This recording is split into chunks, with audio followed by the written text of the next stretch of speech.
Welcome to cables place tech channel. இந்த வீடியோவில் நம்ம என்ன பார்க்க போகிறோம்னா, 2 நாளைக்கு முன்னே நம்ம ஒரு வீடியோ போட்டிருந்தோம். மெயின் சிக்னல் கட் ஆனால் 80 ஸ்டாண்ட் பை சேனல் வரை எப்படி ஓட்டலாம் அப்படிங்கிறத ஒரு லைவ் டெமோ வீடியோ வந்து ஒன்று நம்ம யூடியூப் சேனலில் போஸ்ட் பண்ணியிருந்தோம். அதில் நிறைய பேர் அவங்களோட டவுட்டு கேட்டிருந்தீங்க. அதை பற்றி தான் இந்த வீடியோவில் கொஞ்சம் டீட்டெயிலாக பார்க்க போகிறோம். ஃபஸ்ட்டு என்ன அப்படின்னா, எல்லோரும் கேட்கக்கூடியது, நம்மளோட கேபிள் ரூமில் இதை போட்டு கண்ட்ரோல் ரூமில் இருந்து வர இடிவி சிக்னல் கட் ஆனால் நம்ம இடிஎஃப்ல இதேமே மிக்ஸ் பண்ணி கொடுக்க முடியுமா அப்படிங்கிறத நிறைய பேர் நம்மகிட்டையும் கேட்டிருந்தீங்க, இன்ஸ்டாகிராம்லையும் கேட்டிருந்தீங்க, ஃபோன் பண்ணியும் சில பேர் கேட்டிருந்தாங்க.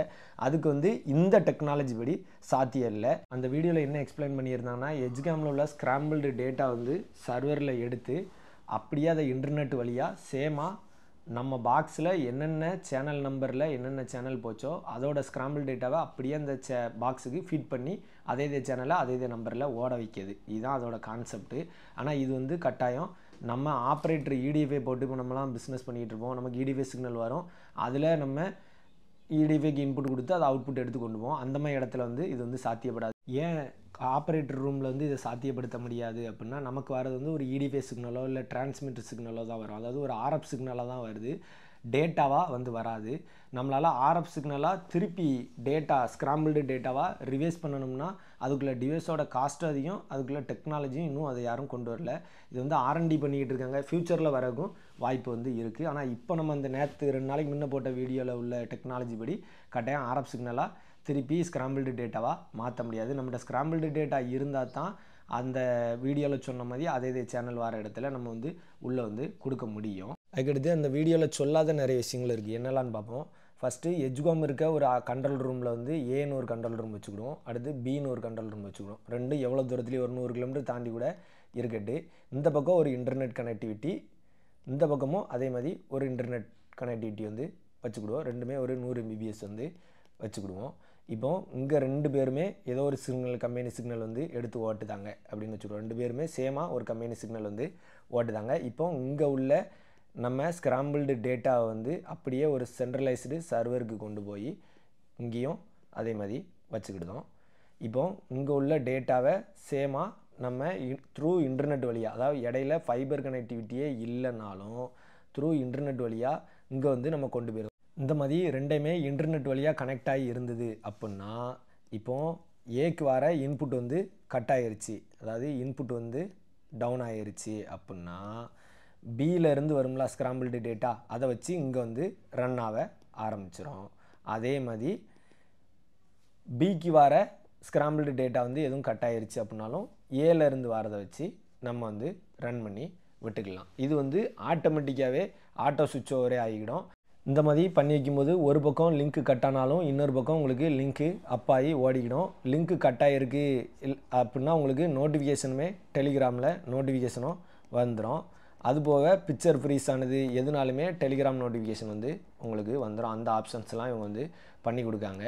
என்ன இந்த இதை பொறுத்தல நமக்கு வந்து எஜ்காம் இருக்க இடம் தான் இதுக்கு வந்து கரெக்டான லொக்கேஷன். இது ஆப்ரேட்டர் ஏரியாவில் பண்ணுற மாதிரி வந்துன்னா இன்னும் நல்லாயிருக்கும். அப்புறம் ஏன் நம்ம இந்த வீடியோ போட்டோம் அப்படின்னா, எஜ்காம் இருக்க இடத்துல பண்ணி விட்டாங்க அப்படின்னாலே நமக்கு ஆப்ரேட்டருக்கு வர சிக்னல்லையும் அந்த மாதிரி கொரியா சேனல் வந்துக்கிட்டு இருக்கும். அதாவது நம்ம ஆப்ரேட்டர் தனியாக இதை செலவு பண்ணி பண்ணலனாலும் எஜ்காம் போட்டிருக்க இடத்துல கம்பெனியிலேருந்து இதை பண்ணி கொடுத்துட்டாங்க அப்படின்னா, உங்களுக்கு மெயின் ஏர்டெல் பேண்ட்வித் பிரச்சனை அது இதுன்னு நமக்கு படம் ஓடாமல் இருக்க நேரம் கூட ஏதோ ஒரு 20 சேனலோ 30 சேனலோ அதே நம்பரில் கொடுத்துட்டாங்க அப்படின்னா நமக்கு எப்பவும் போல் படம் ஓடும், நம்ம எப்பவும் போல் பாக்ஸ் டிஆக்டிவேஷன் பண்ணிக்கலாம். அதனால தான் இந்த வீடியோவே அப்லோட் பண்ணேன். ஆப்ரேட்டர் இதை பண்ணக்கு ஆசைப்படுவாங்கங்கிறது எனக்கு முதலே தெரியும். ஆனால் இது வந்து அது பண்ண முடியாது. எஜ்காமில் பண்ணும்போது அது நமக்கும் பயனுள்ளதாக இருக்கும், ஆப்ரேட்டருக்கும் யூஸ்ஃபுல்லாக இருக்கும். எஜ்காம் போட்டிருக்க இடத்துலலாம் கம்பெனியிலேருந்து இது பண்ணதுக்கு வாய்ப்பு இருக்குது. அதை தெரிஞ்சுக்கிட்டு டெக்னாலஜி இந்த மாதிரி ஒரு டெக்னாலஜி இருக்குது அப்படின்னு வெளியே தெரியட்டு அப்படிங்கிறக்காண்டி தான் வீடியோ போஸ்ட் பண்ணதுக்கு காரணம்.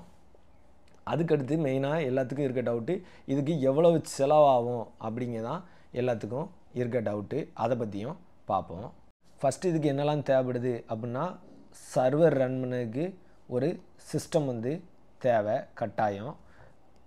அதுக்கடுத்து ஃபஸ்ட்டு இவங்களோட அந்த சாஃப்ட்வேர் பிஎம் க்ளவுடு அப்படிங்கிற சாஃப்ட்வேரு, அதுக்குள்ளே எக்யூப்மெண்ட்டுக்குள்ளே காஸ்ட் வந்து 15,000 ப்ளஸ்ஸு டேக்ஸ் வந்து வரும். அதுக்கடுத்து மந்த்லி ரெண்ட்டு, இவங்க அந்த சர்வருக்கு வாடகை கட்டணும், அதுக்குள்ளே ரெண்ட்டு, அவங்களோட மெயின்டெனன்ஸ் செலவு எல்லாத்துக்கும் சேர்த்து மந்த்லி வந்து 5,000 ரெண்ட்டும் நம்ம வந்து பே பண்ண வேண்டியிருக்கும். அதுக்கடுத்து நமக்கு மெயினாக தேவை வந்து இன்டர்நெட் வந்து கண்டிப்பாக தேவை. இன்டர்நெட் வந்து உங்களுக்கு பேசிக்காக இப்போ ஒரு சின்ன அப்ராக்சிமேட்டாக ஒரு கால்குலேஷன் சொல்லுவேன். ஒரு சேனல் வந்து 2 MB எடுக்க வச்சுக்கிடுவோம், இல்லைனா ஒரு 3 MB எடுக்கு அப்படின்னு ஒரு கணக்கு வச்சுக்கிடுவோம். அப்போது ஒரு 30 சேனல்ஸ் வந்து நம்ம ஸ்டாண்ட் பையாக உள்ளே வந்து கொடுக்க போகிறோம் அப்படின்னா 30 × 3 MB கிட்டத்தட்ட ஒரு 90 MB வந்து நமக்கு தேவைப்படும்.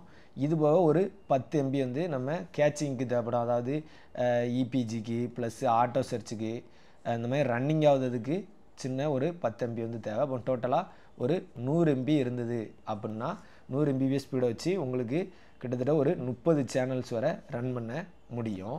சரி, ஒருவேளை கான்ஸ்டண்ட்டாக அந்த 100 MB வரல, திடீர்னு 50 MB ஸ்லோ ஆகுது அப்படின்னாலும் நம்ம அந்த டிஎஸை வந்து கம்மி பண்ணி சேனலை வந்து நம்ம செலக்டட் சேனலை மட்டும் குறைச்சும் கொடுத்துக்கலாம். அது வந்து இவங்களோட சர்வரில் அந்த ஆப்ஷனில் அவைலபிள் இருக்குது. இப்போ வந்து ஒரு 50 MB தான் வருது, அப்போ நம்ம ஒரு 15 சேனல் மட்டும் ஓட்டுவோம். மெயின் பேஜ் சேனல்ஸ் இந்த மாதிரி மெயின் சேனலில் கூட ஓட்டிக்கணும். இல்லை ஒரு 5 சேனல் மட்டும் ஓடினா போதும். அந்த மாதிரி நம்ம வந்து எப்போனாலும் மாடிஃபிகேஷன் வந்து பண்ணதுக்கு வாய்ப்பு இருக்குது. இதான் இந்த வீடியோ. இந்த வீடியோட கருத்து என்ன அப்படின்னா, எஜ்காம் போட்டிருக்க இடத்துல வந்து இதை வந்து நம்ம கட்டாயம் சாத்தியப்படுத்த முடியும். கடைக்கோடி ஆப்ரேட்டருக்கு வந்து இதில் வந்து சாத்தியப்படுத்த டேரெக்டாக நம்ம இஷ்டத்துக்கு நம்ம வந்து நம்மளோட ரூமில் போட்டு இதை வந்து பண்ண முடியாது. அந்த டெக்னாலஜி வந்து இது கிடையாது. எஜ்காம் இருக்க இடத்துல பண்ணலாம்.